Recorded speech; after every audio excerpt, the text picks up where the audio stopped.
Hello everyone, it's Leo and this is another Cine Request video. A video in which I take requests from members of the Magical Cinema channel.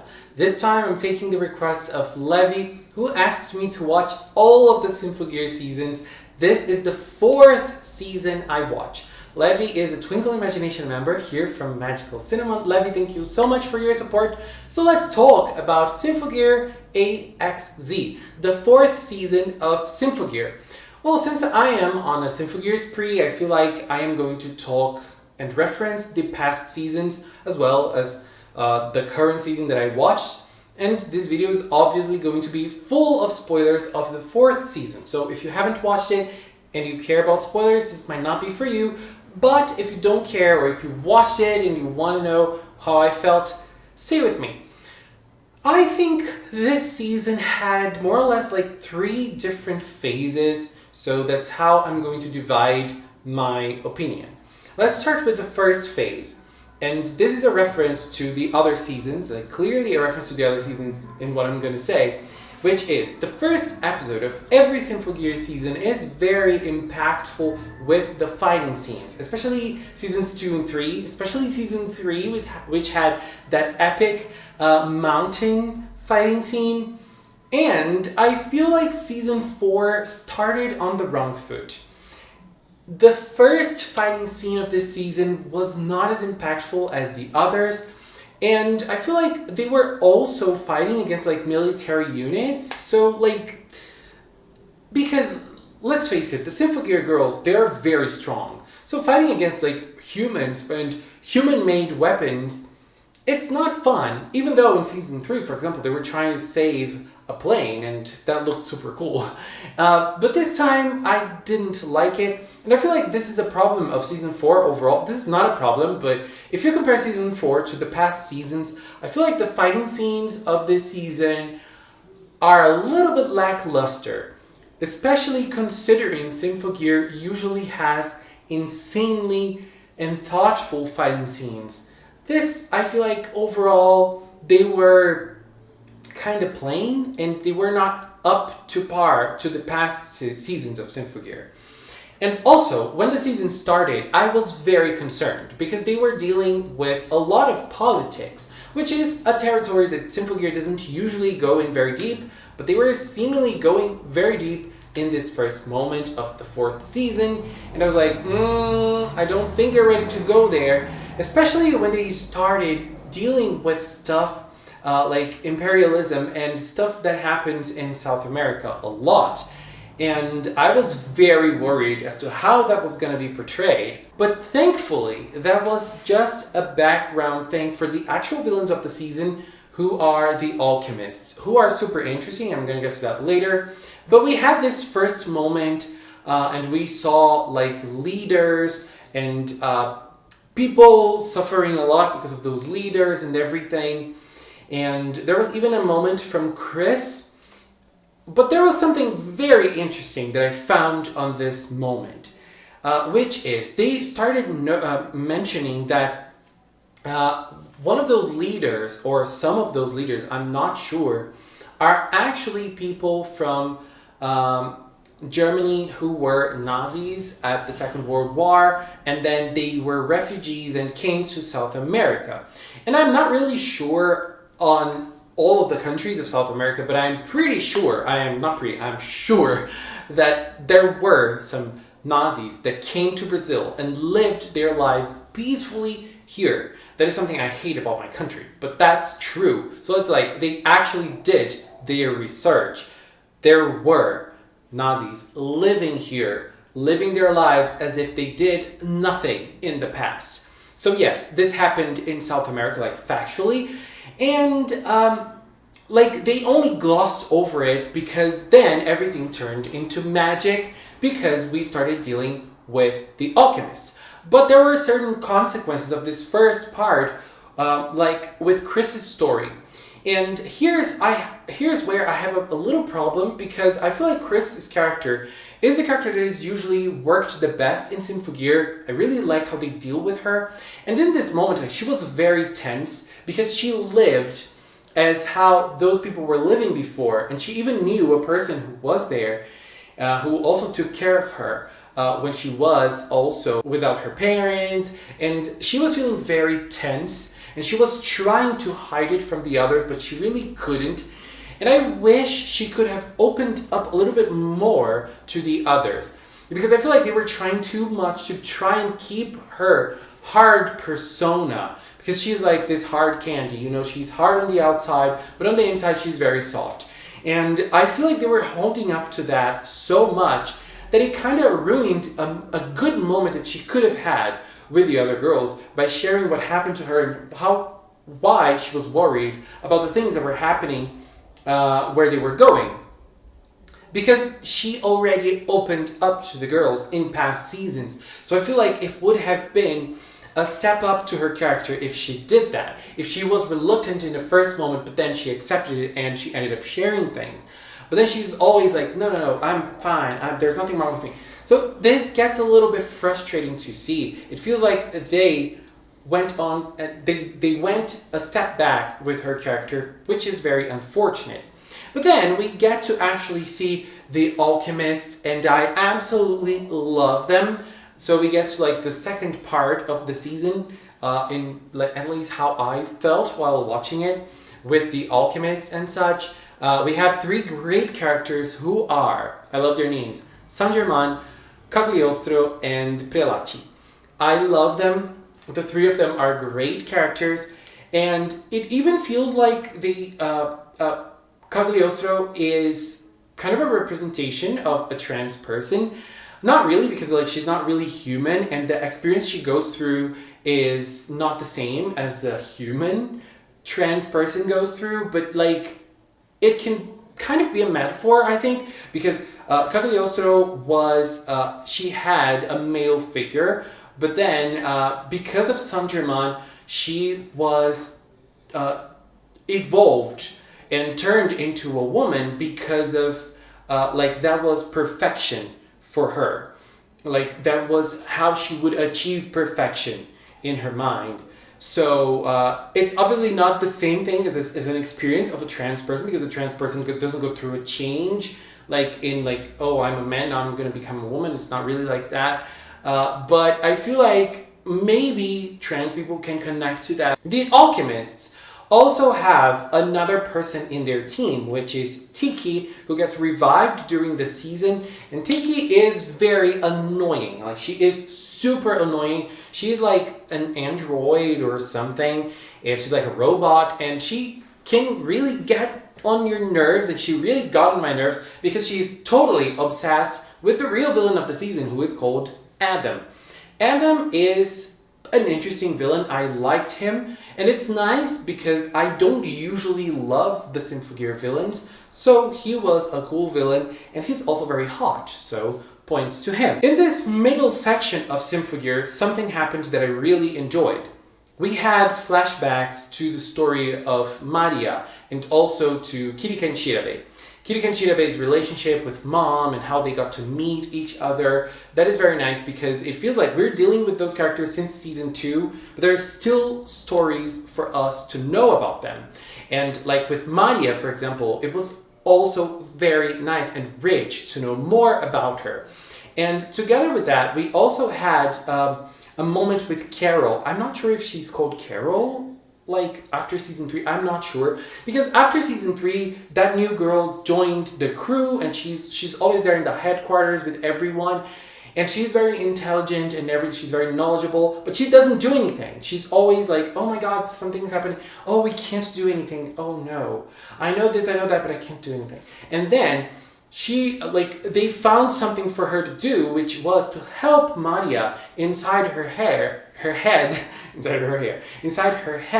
and try to get to know herself better and, you know, go through her traumas and reorganize her. I really liked that moment. Oh my god, it was so good. And I feel like Maria really needed something like that in this season because, you know, she wasn't a very good character in season 2. I feel like in season 3, she was always a ladder to other characters in other moments. And now she had a moment for herself, so I really enjoyed that. The only problem I had with that moment was Maria was dealing with her traumas, with her frustrations, and then Dr. Vare appears. which makes sense because I think he is also part of her traumas and part of her dramas. And I felt like, okay, he is going to appear and she's going to be able to deal with the trauma he caused her. But no, he was there to help her relieve the other traumas and help her deal with other facts as well. And I hated that so much. I really hate Dr. Vare. I really dislike his character like a lot. And I really hated the way they dealt with him inside her mind. I feel like when in season 3 they tried to give him a redemption, and then now coming back to season 4 as more or less a redeemed or like a bad person with a very good side as well, and like a bad person who tries to do good things, like, no, just stop that. So that was very frustrating to watch. But overall, I feel like that is a plus to Maria's character, who I still feel is not well done compared to others. But I feel like in this season she was a highlight, I believe.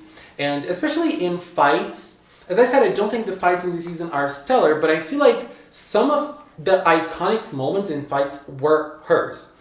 And so I really liked that. And we also had some Miku moments, which were very nice. In season 3, I felt like Miku's character was reduced to Hibiki only, and that was it. Now we see more of her. We get to see her before she met Hibiki. And okay, I understand. Her plot is basically about Hibiki, and that is something I don't necessarily like. But I am at least happy they tried to give her something. And I was like, okay, that was cool. That was cool. They're trying to work with her. So I liked that. And then we also have Hibiki's birthday happening and the girls planning something for Hibiki and everything else. And this second half of the second part of the season finishes with a very frustrating moment for me, which was the defeat of Prelati and Cagliostro. They are both dead when they battle. But the battles are interesting because we see different duos of the girls battling them. We see Chris and Maria, a duo we haven't seen before, and we also see Shirabe and Tsubasa, another duo we haven't seen working before, and now they work together, so it's like something different, something nice. I liked that. But I was very frustrated that they killed the alchemists, and Sanderman was the only one that was left to live, and so we see Hibiki and Shirabe fighting against her.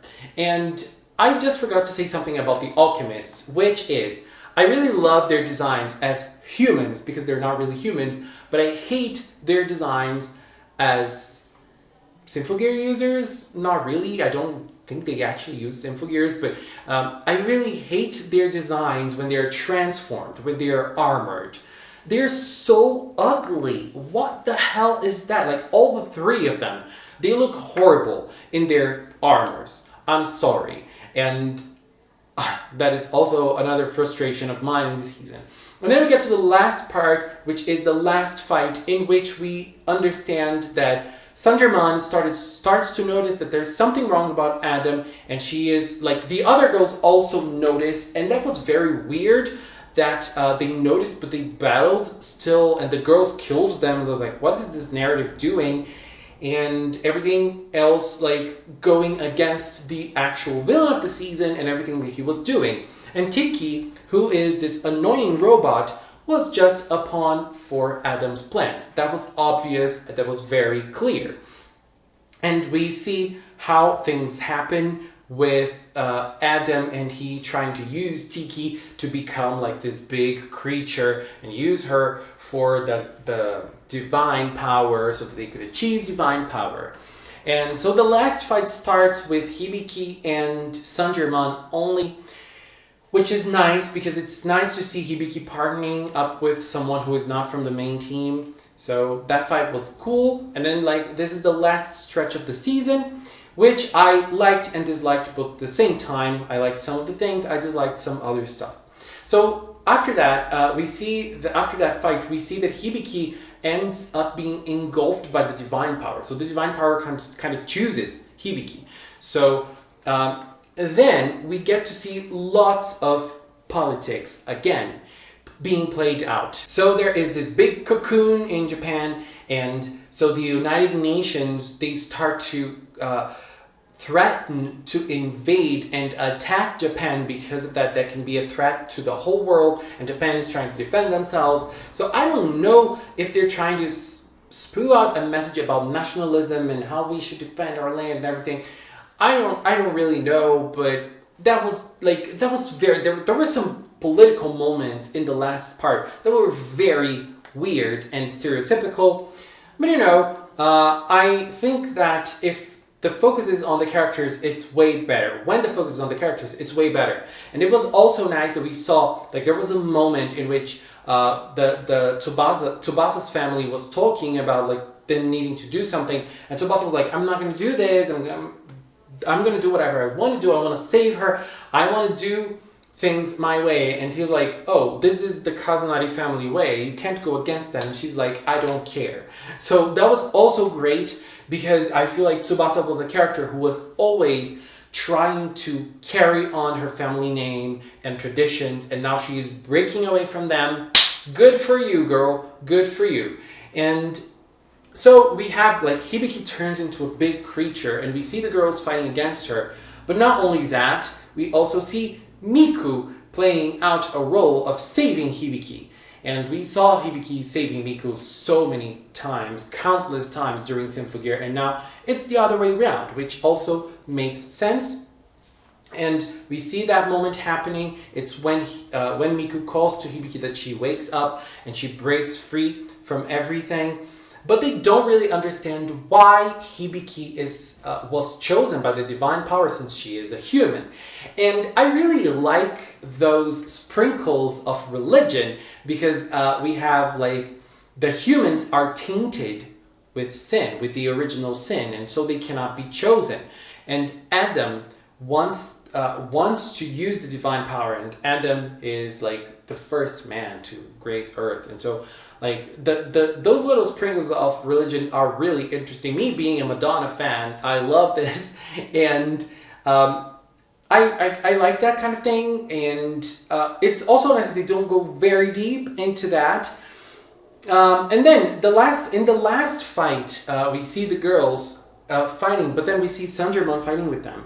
And when Sanjurman is fighting, Sanjurman is joined by Prelati and Cagliostro, who were not dead. And I was like, oh my god, I'm so happy. And they sing together.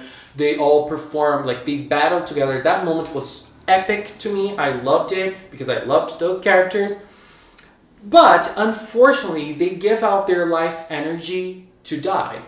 And I don't know how I feel about that. Like, I really don't know how I feel about that. It feels like everything they were working for, it didn't seem that they really played out. But when they were dying, Cagliostro and Prelati were very happy because they saw Sanjurman smiling, which is not something we see during the season. And, looking back at the season and looking back at what Sanjurman went through when she was a child, and everything they had to give up for becoming alchemists and living through periods and periods of time to just come and sacrifice themselves to other girls who they didn't really know. And it's like, it's tough. It's tough to watch. Like, I think they really deserved better. But the last fight was cool. I feel like the other last fights in the other seasons were better. But in this season, we had a great moment with Hibiki.